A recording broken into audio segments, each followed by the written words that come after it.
আজকের ভাইয়ের জন্মদিন, সেই উপলক্ষে সকাল থেকে আমি রেডি করলাম, সব রান্নাবান্না শুরু করে দিয়েছি। এদিকে ভাই কাকিমার সাথে চলে গেছে পুজো দিতে।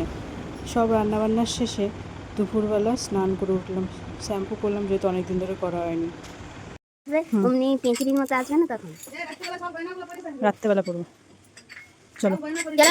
ওর বক্তব্য ছিল আমি কেন কিছু মেকআপ টেকআপ করে কেন রেডি হয়ে আসিনি, সেই জন্য আমাকে ঘরে ঢুকতে দিচ্ছিল না।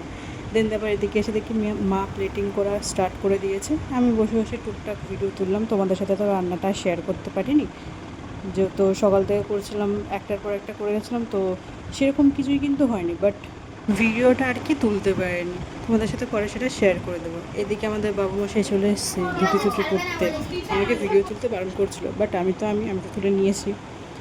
কেন বলো তো, ওর না খুব লজ্জা, জানো তো, আমার সামনে কোনো রকমভাবে ওরকমভাবেও আসতে চায় না, ওর প্রচুর লজ্জা, খুব লজ্জা।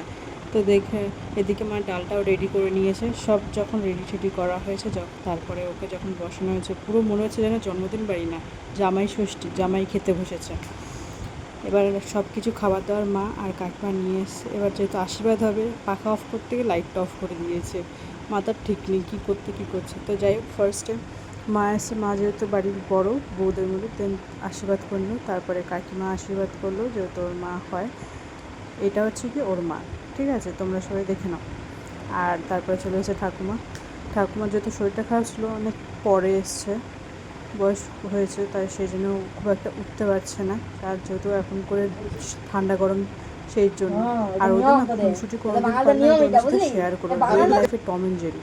তারপর ওর দাদাভাই এসছে, ওর দাদাকে যেহেতু আমি পুরোটা দেখাইনি, কারণ স্নান করেছি তো, বুঝতে পেরেছো তোমরা ছেলেদের। তো এনিওয়ে, তো দাদা গরম করলো, আর ও না খুব সুন্দর উড়িয়ে দিতে পারে, কোনোদিন পারলে তোমাদের সাথে শেয়ার করবো সেটা। ঠিক আছে, একটু সাইড। মেয়েরা ফেল।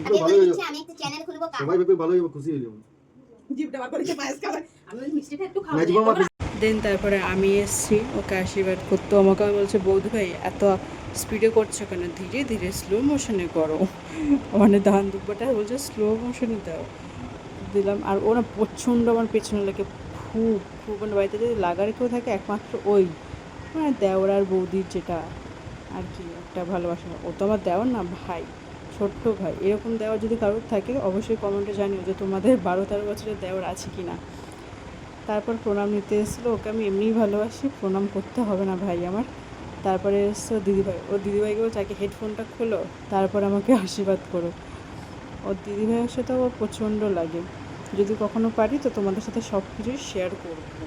দেন ওর লাঞ্চে ছিল আলু ভাজা, পটল ভাজা, করলা ভাজা, কলা ভাজা, বেগুন ভাজা, লাউ চিংড়ি, ফ্রুটস স্যালাড, মিষ্টি, ফুলকপি দিয়ে মাছের ঝোল, ডাল, পায়েস মানে সিমই, আর ফ্রুট চাটনি, আর কিছু চকলেটস।